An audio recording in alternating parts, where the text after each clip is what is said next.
Much.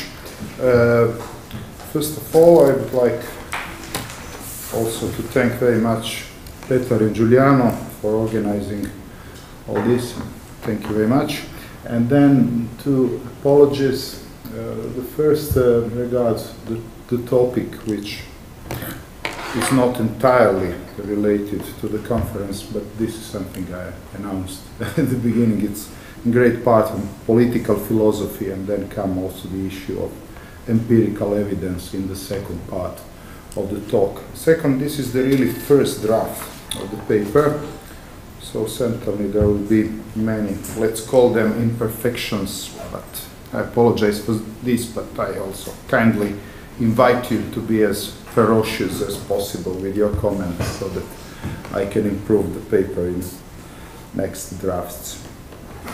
So, in the paper I discuss issues of public deliberation in pluralistic societies.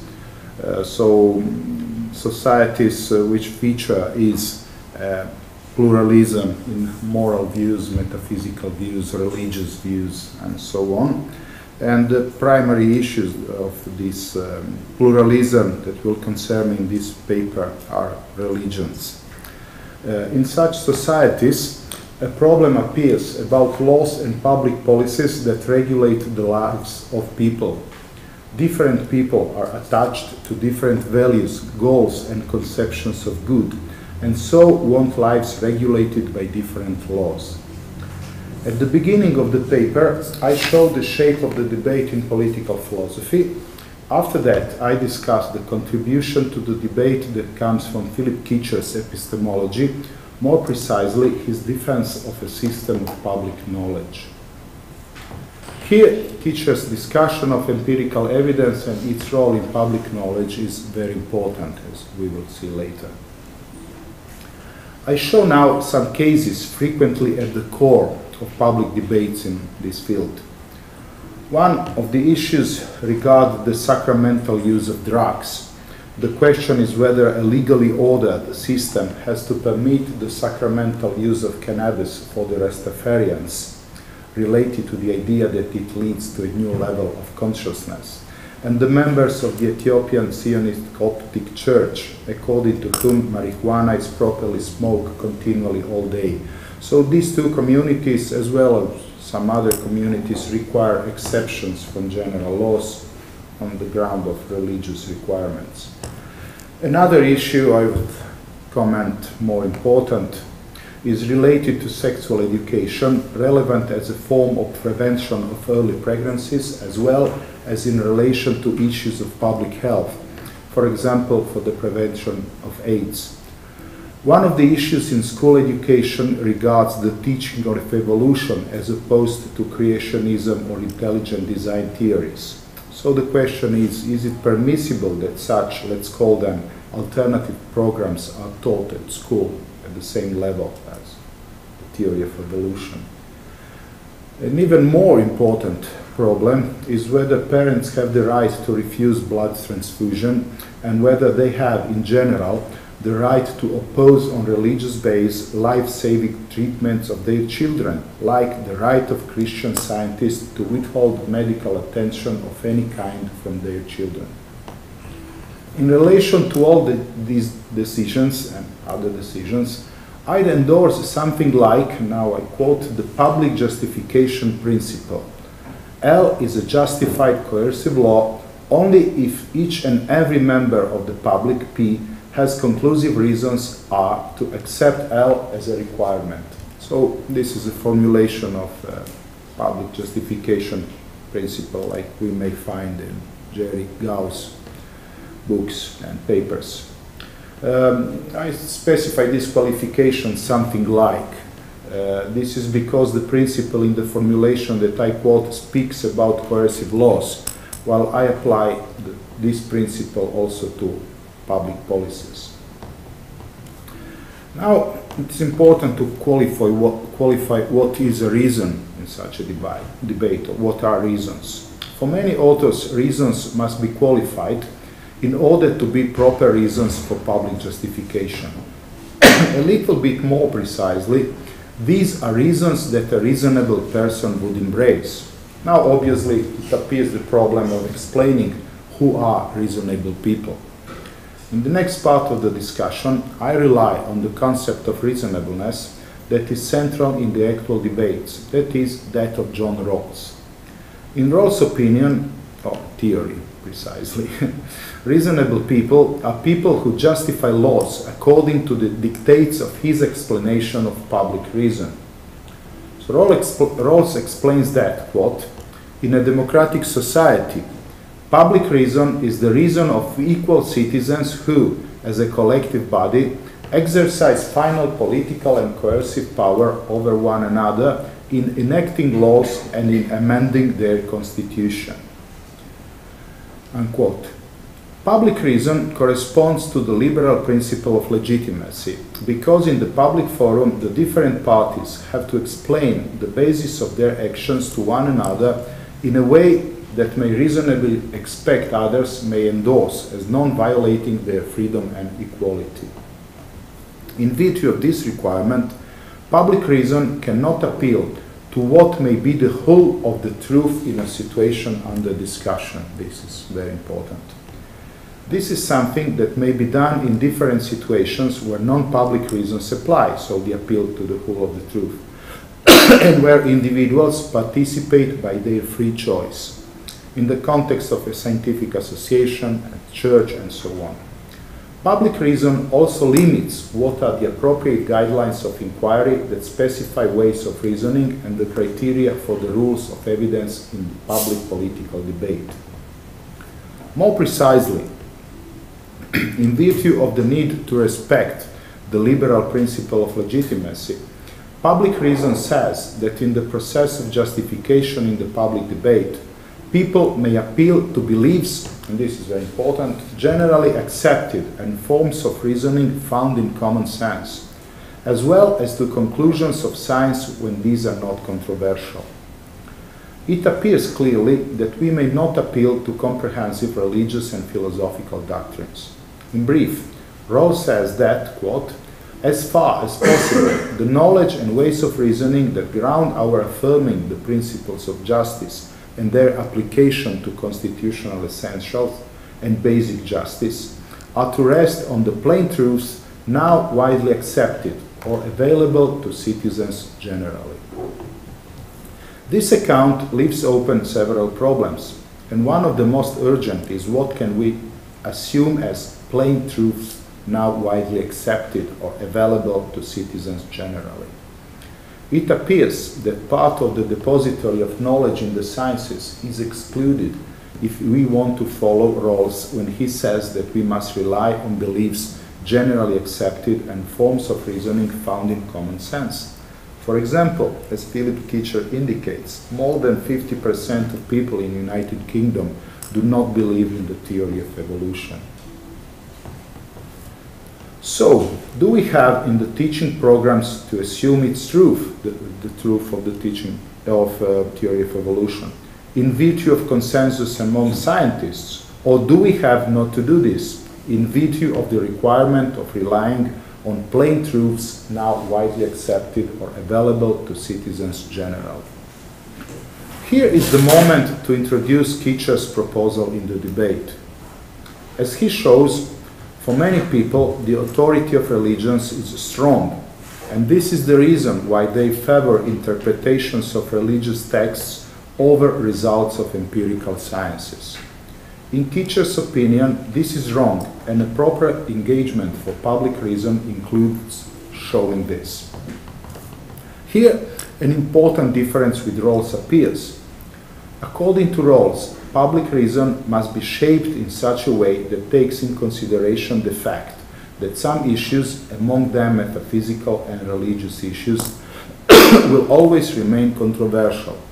Public reason and its restrictions, in particular the abstinence from appealing to the whole truth, are linked to this fact. On the contrary, public reason for Kitcher is related to truth and must be based on the increase of the accumulation of truths. Accordingly, religion is excluded from public reason as something that can possibly override science. But the reason is not the fact that religions are controversial like for Rawls. Instead, the reason is their weak epistemological status. Kitcher shows this in a section called of his book Science in Democratic Theory, Science in Democratic Society. Is this the title? Yes. Kitcher shows this in a section called Chimeric Epistemology, where he shows that epistemological differences between sciences and religions are these. First, sciences work, so it obtains results. Second, there are different denials of secular epistemological standards from religions, from different religions. But they are mutually incompatible, and there is no way to choose among these different ways to deny secular epistemological standards or to override secular epistemological standards. The study of the traditions of religions indicates that, quote, religions prosper for reasons radically unconnected with the truth of their central tenets. In opposition to other religions, as well as in many other instances, believers appeal to the same kinds of beliefs that they refuse when they oppose sciences for the defense of their doctrinal statements. Then, when religious believers indicate that their beliefs are not based on reasons, but are simply a matter of faith, they expose themselves to a criticism in the process of public justification. They want to impose on others unreasoned decisions. As Kitcher says, quote, to assert their ungrounded commitment to a particular standard and to claim that others should abide by policies following from it, even when those others repudiate it, would be a dramatic failure of mutual engagement. Ideal deliberation would thus endorse the conclusion that methods of certifying claims as part of public knowledge must be thoroughly and completely secular. Unquote.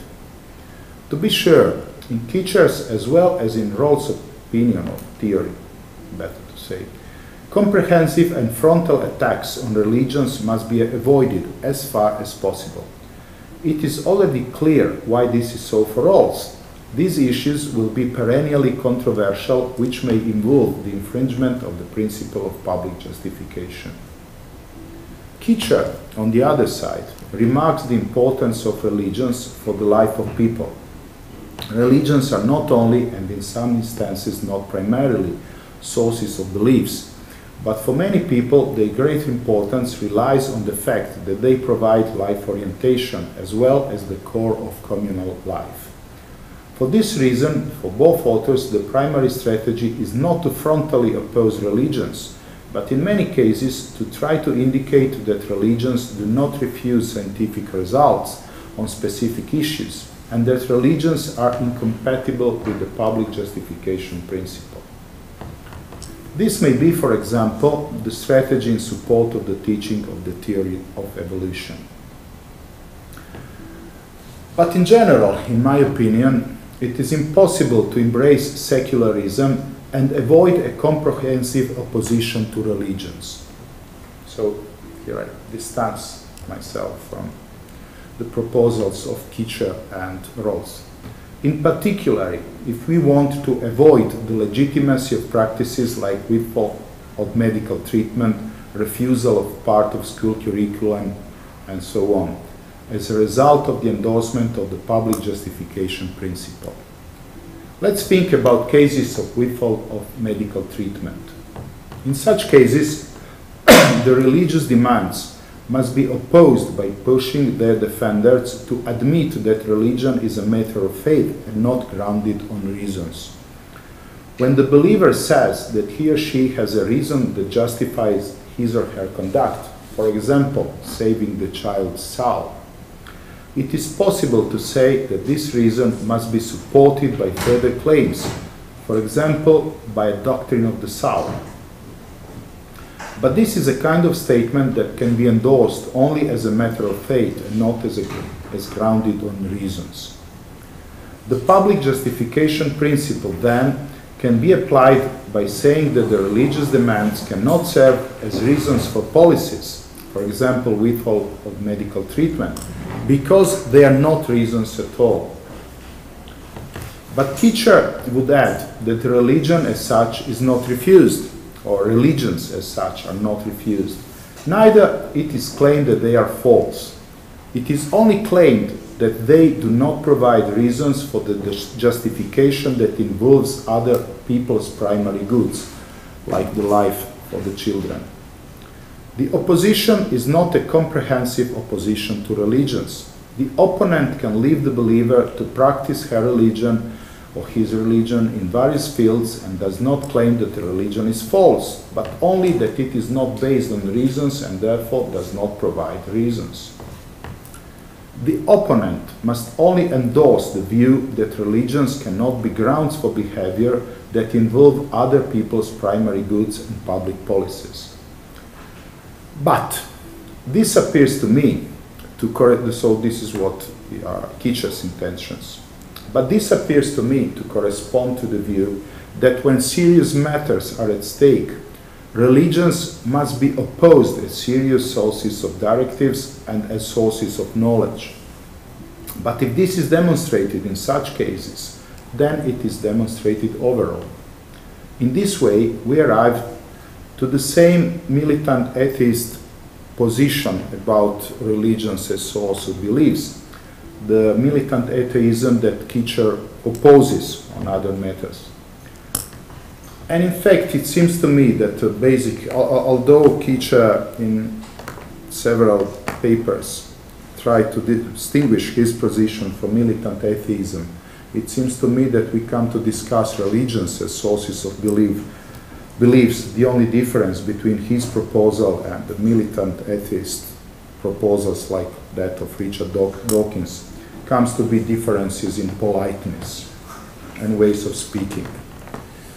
In any case, I think that if an entirely secular public reason is the goal, like we saw in Kitcher's quotation, there is a reason to support a comprehensive engagement for it, for secular public reason, that follows from Kitcher's description of acceptance of scientific theories.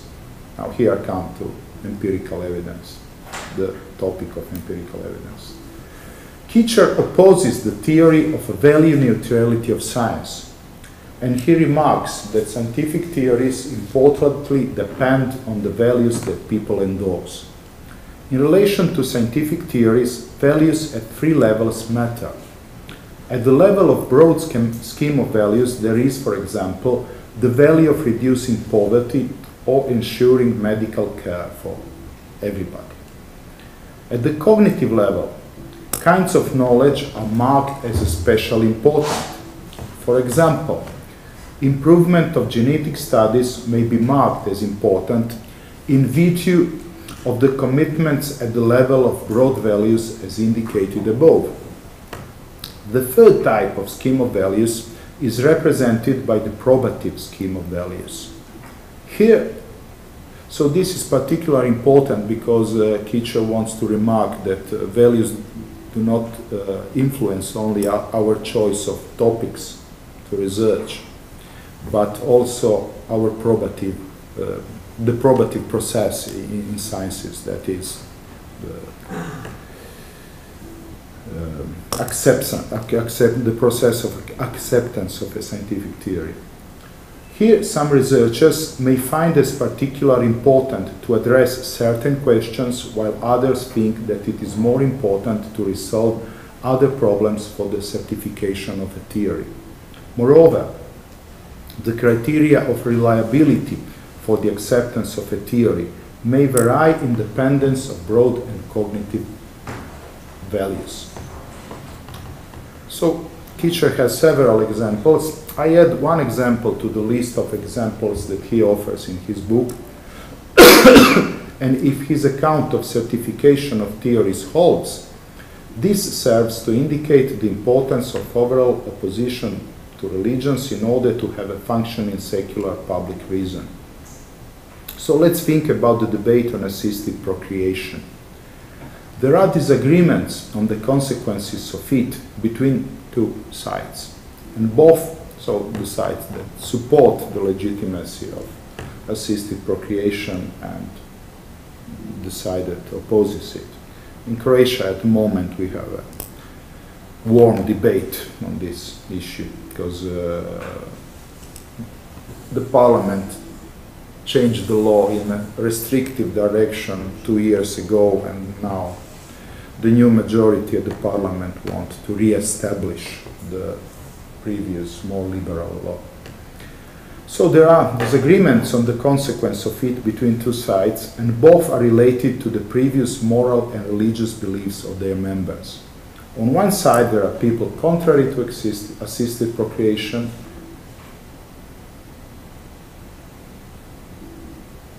among else, they remark supposed harms to the future children, for example, because of the supposed fact that future children will never be entirely accepted by the parent who is unable to have a genetic children.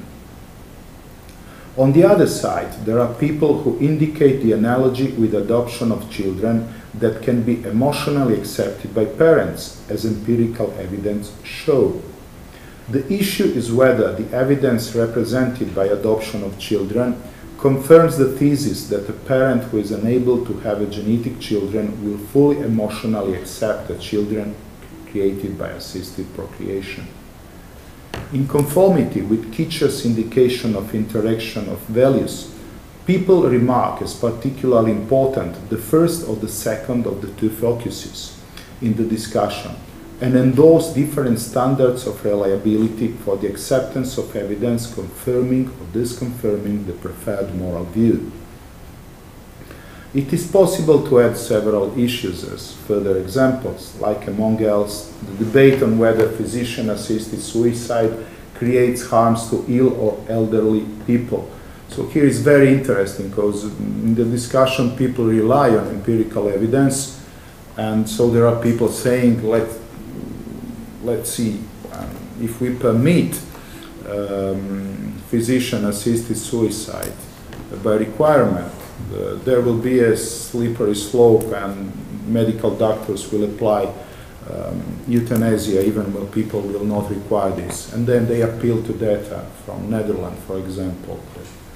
According to them, seems to confirm this. But then, in fact, the reply is you do not have data from countries where physician-assisted suicide is not permitted. Or there are some data that seems to speak about the contrary, that physician-assisted suicide does not open this slippery slope. So there is this open debate on empirical data and what they confirm. And as exactly as Kitcher says, the two sides, the interpretation of the empirical data is influenced, strongly influenced by the previous moral beliefs of the two sides. Another debate is that of new genetic technologies. We had a small conference here some months ago with John Harris and other people strongly supporting, even almost thinking that if genetic technology is available, it's our duty to apply it. And it's interesting when people speak about the possible consequences of this and try to find the anticipation of consequences on some data we have at the moment. Again, both sides make their conclusion exactly, strongly, depending on their previous moral beliefs. And then there is also the issue of school programs, which is again a warm issue in Croatia at the moment, because there are people who want to introduce sexual education in the school curricula, and obviously this is opposed. And then we can say the same thing I said for genetic technologies, physician-assisted suicide, and assisted procreation. In all these cases, it will be very difficult to conclude debates in virtue of diversity, so to arrive to common conclusions. In virtue of diversity in probative values that depend on broad and cognitive values, among else on religious values. Religious believers will pretend that they appeal only to scientific arguments and mostly on empirical evidence in order to conform to the requirement of scientific value neutrality. Their opponents will try to oppose them in the same way. So the opponents of religious believers, again, pretend to arrive to their conclusions just by merely basing their conclusions on value-neutral empirical data. But if Kitcher is right in his account of the role of values in the certification of scientific theories, the debate, precisely its inconclusiveness, will be in a strong part determined by endorsement of values. So these broad values I was speaking earlier that influence the cognitive values and then the probative values. So it seems to follow that if somebody wants to endorse secularism and public reason, together with the limited secularism in public justification endorsed by Rawls, it is important as well a more comprehensive engagement with arguments for secularism. As I said, if the goal is, as Kitcher announced, fully secular public reason.